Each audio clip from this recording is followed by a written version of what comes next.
நாகை மாவட்டத்தில் மழை காரணமாக மக்கள் பாதிக்காத வகையில் அனைத்து தரப்பிலும் நடவடிக்கை எடுக்கப்பட்டு வருவதாக அமைச்சர் அன்பில் மகேஷ் தெரிவித்துள்ளார். அவருடன் செய்தியாளர் செல்வகுமார் நடத்திய கலந்துரையாடலை தற்போது பார்க்கலாம். நாகையை பார்க்குறீங்க, பல பகுதிகளில் பெரும்பாலும் இது நெல் பயிர் தான் சாகுபடி பண்ணியிருக்காங்க. என்ன நிலவரம்? ஜென்ரலாக நாகப்பட்டினம் என்பது இரண்டு விதமான தொழில்கள் சொல்லலாம். ஒன்று மீனவ சமுதாயம் சார்ந்திருக்கின்ற தொழில், மற்றொன்று விவசாயங்கள் தான். மீனவ சமுதாயம் என்று வரும்பொழுது அவர்களுடைய பாதுகாப்பை உறுதிப்படுத்துகின்ற விதத்தில் யாரும் கடலுக்கு இந்த மாதிரி நேரத்தில் நீங்கள் போகக்கூடாதுன்னு வலியுறுத்தியிருக்கார்கள்.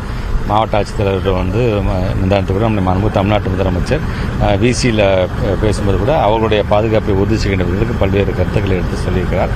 அதே வகையில் விவசாயம் என்று வரும்பொழுது இன்றைக்கி இப்போ கிட்டத்தட்ட ஒரு 5400 ஹெக்டேர்ஸ் கிட்ட இப்போ தண்ணிகள் சூழ்ந்திருக்கின்றது.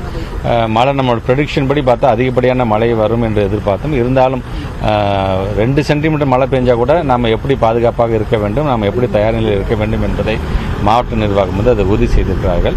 நாகப்பட்டினத்தில் பொறுத்தவரைக்கும் நகராட்சி பகுதிகளில், ஏன்னா கொஞ்சம் ஜனங்கள் அதிகம் இருக்கக்கூடிய, பாப்புலேஷன் அதிகக்கூடிய இருக்கின்ற பகுதியில் ஆங்காங்கே தண்ணி நின்று கொண்டது என்று சொன்னால், இன்றைக்கு நம்முடைய நகராட்சியை சார்ந்திருக்கின்ற கமிஷன்ஸ் மூலமாக அந்த தண்ணிகளாம் இன்னைக்கு உடனடியாக அந்த கால்வாயை சுத்தம் செய்வதாக இருந்தாலும் சரி, அதற்கான அந்த பணிகளும் உடனடியாக நாம் மேற்கொண்டிருக்கணும். ஸோ யாருக்கும் எந்த பாதிப்பும் வராத வண்ணம் எல்லா விதத்திலும் ஈபியிலிருந்து, மருத்துவமனையிலிருந்து, ரேஷன் கடையிலிருந்து, போக்குவரத்து சரி செய்வதிலிருந்து எல்லா விதத்திலும் நாகப்பட்டினம் மாவட்டத்தை பொறுத்தவரைக்கும் தயார் நிலையில் இருந்து கொண்டிருக்கின்றோம்.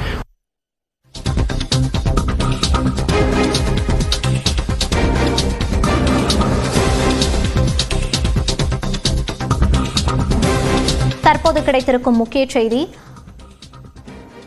கோடநாடு கொலை கொள்ளை வழக்கு தொடர்பாக அதிமுக நிர்வாகி சஜீவன் தற்போது சிபிசிஐடி அலுவலகத்தில் விசாரணைக்கு ஆஜராகியிருக்கிறார். இது குறித்த கூடுதல் விவரங்களோடு இணைகிறார் நமது செய்தியாளர் குருசாமி. குருசாமி, இந்த வழக்கு குறித்த விவரங்களை பதிவு பண்ணலாம். மோனிஷா, கோடநாடு கொலை கொள்ளை வழக்கு 2017ஆம் ஆண்டு நடைபெற்றது. இந்த சம்பவம் தொடர்பாக தற்பொழுது சிபிசிஐடி போலீசார் விசாரணை மேற்கொண்டு வருகிறார்கள். கோவையில் இதற்காக தனியாக அலுவலகம் ஒன்றை, தற்காலிக அலுவலகம் அமைத்து இந்த விசாரணையானது நடத்தப்பட்டு வருகிறது. இதுவரை 100க்கும் மேற்பட்டோரிடம் சிபிசிஐடி போலீசார் விசாரணை மேற்கொண்டிருக்கிறார்கள். குறிப்பாக இந்த வழக்கில் முக்கிய நபரான சஜீவன் என்பவரிடம் தற்பொழுது போலீசார் விசாரணையை நடத்தி கொண்டிருக்கிறார்கள். சஜீவன் அதிமுகவினுடைய வர்த்தக அணியினுடைய மாநில தலைவராக இருந்து வருகிறார். இந்த சஜீவனுக்கு சமீபத்தில் தான் கடந்த ஆண்டு அதிமுகவில் இந்த முக்கிய பொறுப்பு, மாநில பொறுப்பானது வழங்கப்பட்டிருந்தது.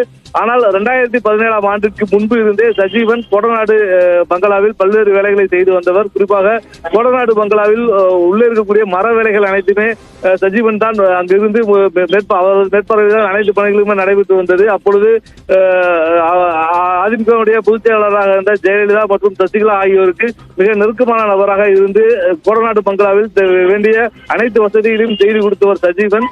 இந்த சூழலில் இந்த கோடநாடு கொலை கொள்ளை சம்பவம் நடைபெற்ற பிறகு சயான் மற்றும் அவரது கூட்டாளிகள் தப்பி சென்ற பொழுது அவர்களை காவல்துறையினர் கூடலூர் அருகே பிடித்திருந்தார்கள். அப்பொழுது அவர்களை விடுவிக்குமாறு காவல்துறையினருக்கு தொலைபேசி மூலமாக காவல்துறையினருக்கு அழுத்தம் கொடுத்திருந்தார். இது தொடர்பான தகவல்கள் சிபிசிஐடி விசாரணையில் தெரிய வந்திருக்கக்கூடிய நிலையில் இது தொடர்பான விசாரணைக்கு ஆஜராக வேண்டும் என போலீசார் சார்பில் சம்மனானது அனுப்பப்பட்டிருந்தது.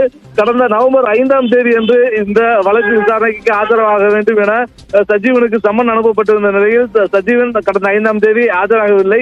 இதனைத் தொடர்ந்து மீண்டும் சஜீவனுக்கு சிபிசிஐடி சார்பில் சம்மன் வழங்கப்பட்டிருந்த நிலையில் தற்பொழுது சஜீவன் கோவை காந்திபுரம் பகுதியில் இருக்கக்கூடிய சிபிசிஐடி அலுவலகத்திற்கு தற்பொழுது நேரில் ஆஜராகி இருக்கிறார். தற்பொழுது அவரிடம் போலீசார் விசாரணை மேற்கொண்டு வருகிறார்கள். சிபிசிஐடியினுடைய ஏடிஎஸ்பி முருகவேல் இந்த விசாரணையை மேற்கொண்டிருக்கிறார்.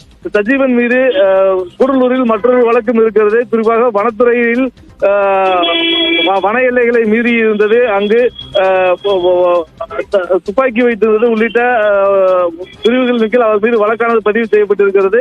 இந்த வழக்கில் இதுவரை சஜீவன் கைதாகாமல் தலைமறைவாக இருந்தார். துபாய் சென்றிருந்த அவர் மீண்டும் தமிழகத்துக்கு திரும்பாமல் இருந்த நிலையில் தற்பொழுது இந்த வழக்கில் ஆஜராவதற்காக தற்பொழுது தமிழகத்துக்கு திரும்பி இருக்கிறார். தற்பொழுது கோடநாடு கொலை கொள்ளை வழக்கு விசாரணையில் தற்போது சஜீவன் ஆஜராயிருக்கக்கூடிய நிலையில் உதவியில் இருக்கக்கூடிய மற்றொரு வழக்கு தொடர்பாகவும் போலீசார் அடுத்த கட்ட நடவடிக்கை எடுப்பதற்கான வாய்ப்புகள் ஏற்பட்டிருக்கிறது. மோனிஷா, விரிவான விவரங்களுக்கு நன்றி குருசாமி.